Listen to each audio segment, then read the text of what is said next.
guys, it's Allie, aka Color Mama 360. Welcome back to my channel, or if you're here for the first time, I'm happy to have you. Today I am gonna be doing my first color and chat video. I wanted to jump on and just kind of explain how or what my vision is for these color and chat videos. So I am going to be picking different coloring topics to talk about. These are videos that you can listen to while you're doing your own coloring or while you're doing something else. On screen, I'm just going to be doing something color related. So today you're going to see me swatching my Tombow Dual brush pens. Now, originally when I came up with wanting to do some of these color and chat videos, I was thinking that I would just talk to you while I was doing whatever I was doing, but I started swatching and talking, and even that was difficult to do at the same time for me. So until I kind of get the hang of things, I do a voiceover while I'm doing the swatching to talk about today's topic. And today's topic that I decided I wanted to chat about was finding time and money to support coloring. So by all means, turn this video on, listen to the discussion, do your own thing, whether that's coloring your own picture, having it on in the background while you do something else. I didn't take a lot of time or thought into swatching my Tombow Dual brush pens. I just kind of swatched them how they were in the case. I do reorganize the colors a little bit, and I try to keep them in the same color families, but I wasn't super diligent about that. I mostly just wanted to come on and talk about this topic and kind of share my thoughts and things that I do. So yeah, keep that in mind. This is what works for me. This is what I do. These are just some suggestions. Everybody has different life circumstances and different things going on, but I'm hoping that the tips that I share with you today of how I find the time and the money to support my coloring, you might be able to apply to your own life in some way, shape, or form. If you like this video, make sure to like down and leave a comment. Also, I want these color and chat topics to become a discussion. So let me know in the comments, what do you do to find time and money to support coloring for your life, or what other ideas do you have for other people?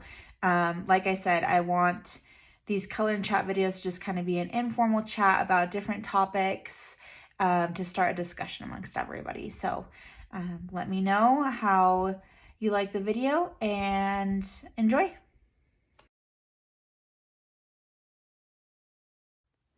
Okay guys, so yeah, first I wanted to talk about finding time to color.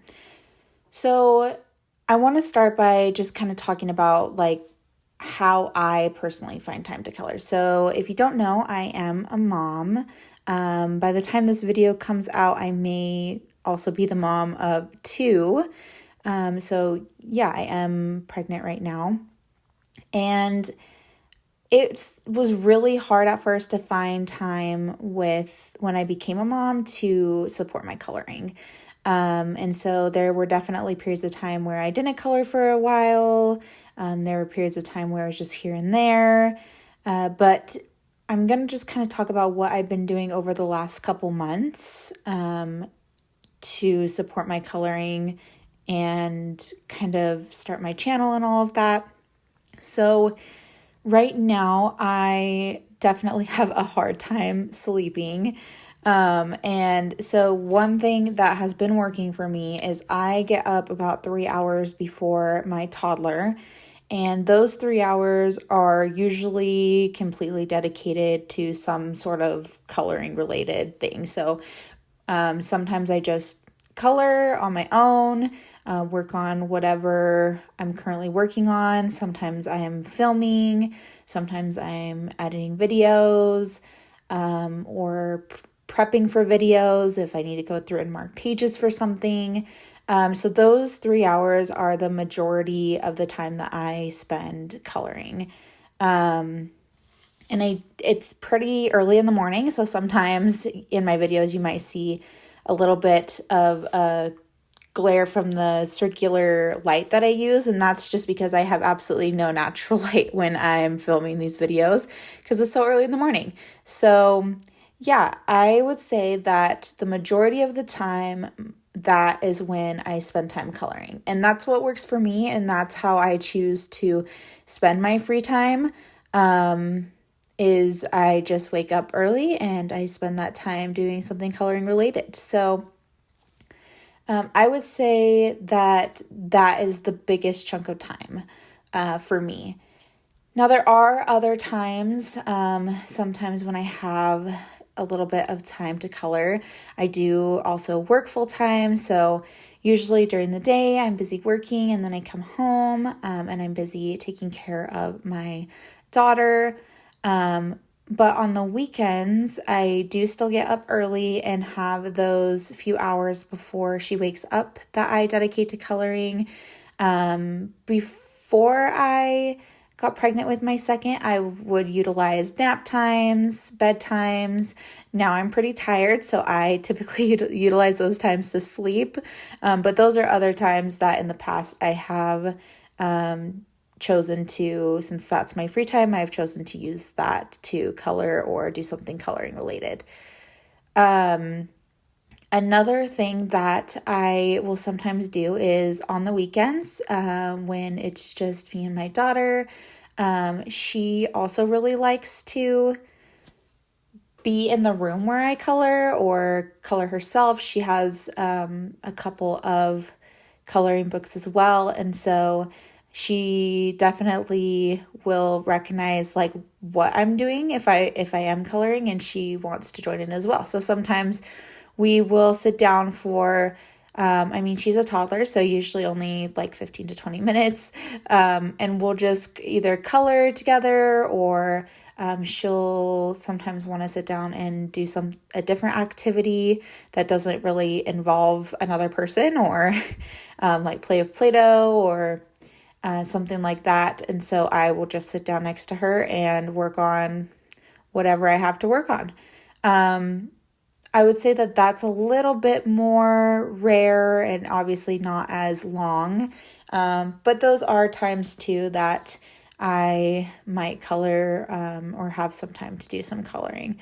So I think when it comes to finding time to color, it really just depends on like your lifestyle and how you decide you want to spend your free time. I think that in some capacity, we all have a limited amount of free time. And so it just depends on how you choose to spend that. For me, I was able to create more free time by just getting up earlier. I mean, I wasn't sleeping anyways, so it just made sense to just start getting up earlier in the mornings these past couple months. And I've been able to have those few hours to, like I said, make videos, work on a whip, whatever I have going on. So for me, that's what's been working out really well. Now, I think that even possibly by the time this video comes out, that might look completely different.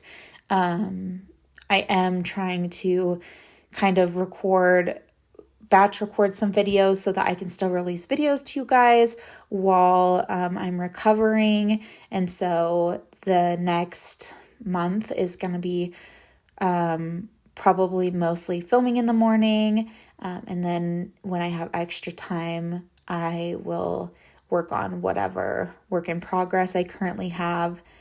And that might look completely different in a few months. And I think you just have to go with the flow and figure out what works for you, and something might work for a few months and then it might not work for a few months. So let me know what you guys do to find time to color, but I would say that's mainly how I end up finding time, is just looking at my daily schedule, figuring out where I have that free time, freeing up any extra free time that I might have, and then deciding how I want to spend that. So,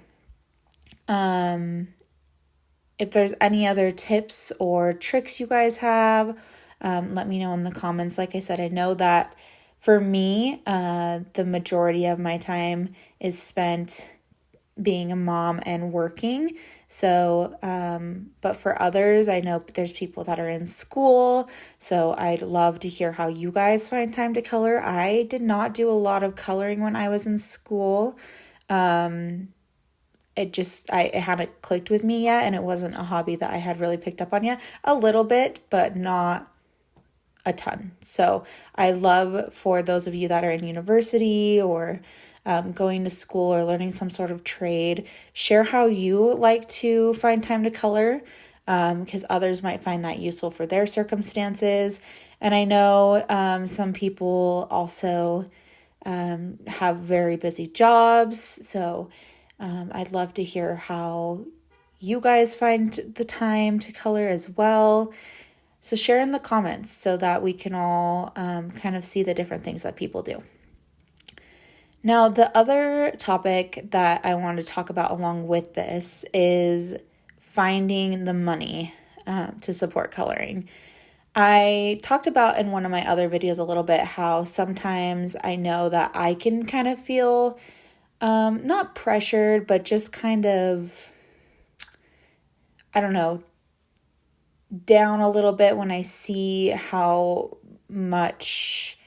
many like coloring books or how many supplies other people might have compared to myself. And I think like, oh my goodness, like, wouldn't it be nice to be able to afford that? Wouldn't it be nice to be able to afford 2 copies of every book? I don't think anybody can afford 2 copies of every book, but it would be nice in case you mess up. I think I would be a lot less intimidated to color some certain pages if I knew I had a whole nother copy of the book.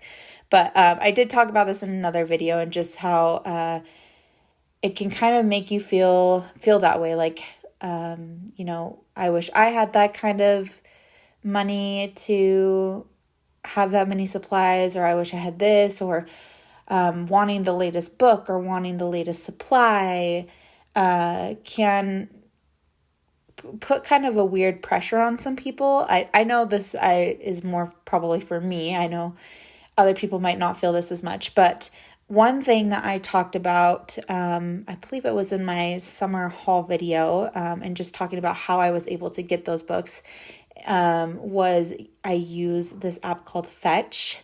And I just like to be really honest about how I'm getting things, because I know that it can be hard to watch videos sometimes and be like, how do people have the money to get all these different things? And so I just like to be really open and honest about how I'm able to afford supplies and books and things like that.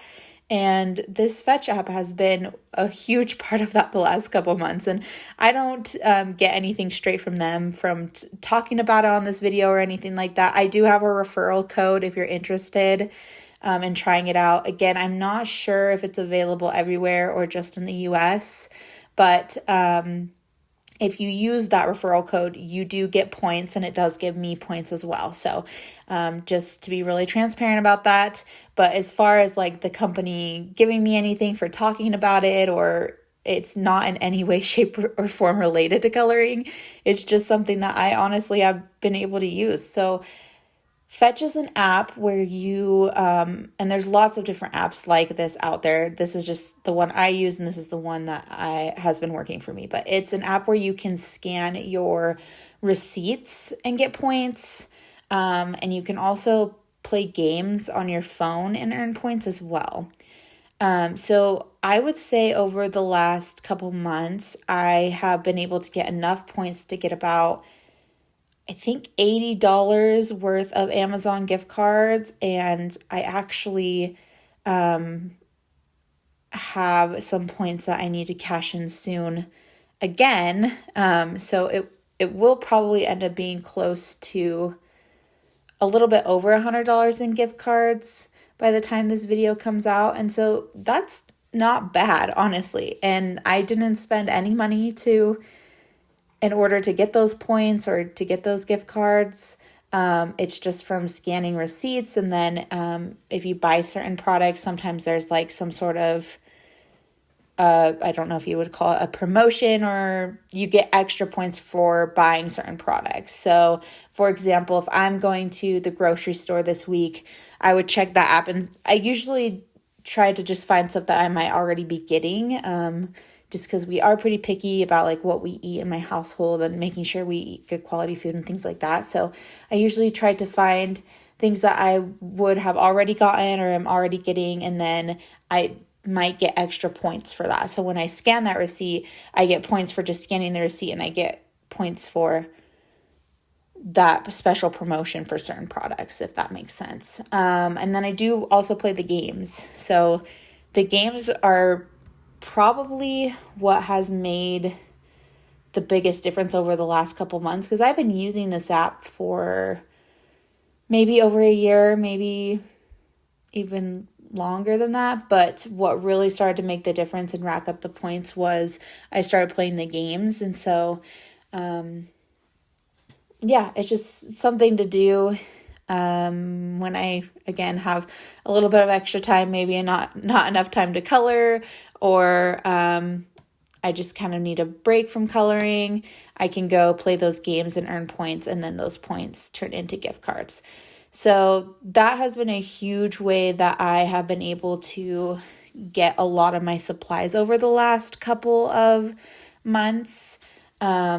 And it's how I plan to continue to support showing you new stuff on the channel. So a lot of times I do get stuff, from birthdays and Christmas and things like that from other people. But as far as when I get things myself, a lot of times I've used those gift cards from Fetch to get those. And I try to use those gift cards to only get things that are coloring related, like I said, so that I can put it back into the channel and share it with you guys. So that is one way that I have found the money to support coloring.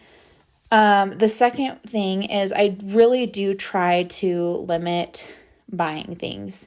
So, and it may not seem this way just because I have been getting a lot of coloring stuff over the past few months. Again, because a lot of that stuff comes from those gift cards, but I try not to buy books that I know I'm not going to color in, or they aren't my style, or they feel too intimidating to me. And it doesn't mean I'm never going to buy them, but I just try to really, when I'm going on and buying a coloring book, I really try to think, am I going to color in this right now? Like, is this a book that I will color in as soon as I get the time? And then, is this a book that I really want? Because I know that sometimes I feel influenced by just watching so many other people's videos and stuff that I might think, oh, they have that book and everybody has this book and everybody's coloring this book. But I really have to think again, like, am I going to color in it? There are so many books out there that are absolutely gorgeous that if I had an unlimited amount of money, I would buy them just for the artwork and probably never color in them. But realistically, because I have a budget and I have a family and I need to make sure that I am limiting my spending on my hobbies, I really try to only buy books that I'm going to color in. And I try to only buy supplies that I'm going to use.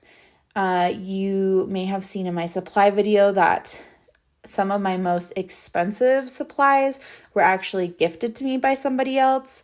And so that is another thing, is when you have other people that you can interact with in person that have art supplies that maybe they don't use as much, or they're willing to let you try, I would definitely utilize that. For example, you're watching me swatch my Tombow dual brush pens, and these were given to me by my mom. She bought all of these. I didn't buy any of them, and she just wasn't using them for the kind of art that she likes to do. And so they were just basically sitting in a cabinet, and I just said, hey, if you're not using those, do you mind if I take them? And she was like, yeah. And if she ever needed to use them, she would just borrow them back.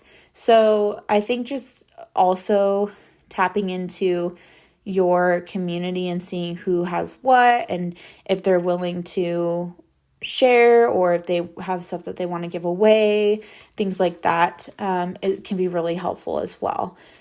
And then the final thing that I want to talk about as far as, so that's kind of just like my other tip is limit buying things in general.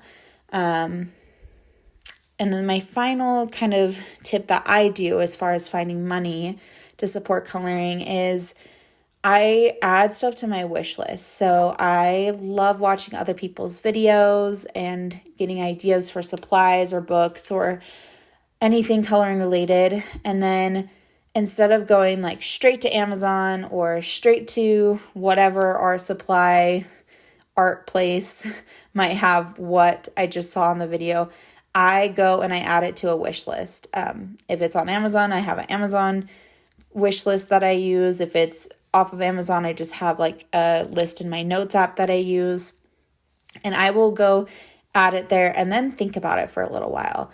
There have been so many times when I have seen books on other channels that I really want, and I will go add it to my wish list. And then when it comes time to use my gift cards, or I have a birthday or Christmas or something coming up that people are wanting to purchase something for me, I go in there, and a lot of times I remove some of those books that I had already put on there. And it's just because I thought about it a little bit more, and I'm like, when it really comes down to it, there's books that I want more than those ones. So just letting it sit for a minute, thinking about it, making sure it's what I want. That does not mean that there aren't times when I might impulse buy something. But a lot of times I do like to kind of just like add stuff to my wish list. And then I also, in my notes app, will keep a list of kind of like my top books that I want down and then down. So kind of prioritizing it so that I know like these are the books that I want the most. These are the books I'm going to focus on getting whatever is coming up next, whether it's with gift cards or a birthday or something. And then it kind of just goes down that list as far as what I want priority wise. So that kind of just helps me prioritize getting the books that I really want sooner, and the books that, I want, but maybe someday a little bit later. So I think that's pretty much all the kind of things that I wanted to talk about on this topic as far as, finding the time and money to support coloring. I'd love to hear your guys' thoughts down in the comments and what you do. Like I said, I just want these kind of color and chat videos to be a way to open a discussion about different coloring topics. I thought that this would be a good one to start with because I know that those are two things that are constantly barriers, time and money, when it comes to anything. And I think that they apply to coloring too. So I will let you guys go. If you liked this video, please make sure to like, and if you want to see more videos from me, make sure you're subscribed to my channel. I want to make sure that you don't miss any videos. So, all right, guys, I'll see you next time. Bye.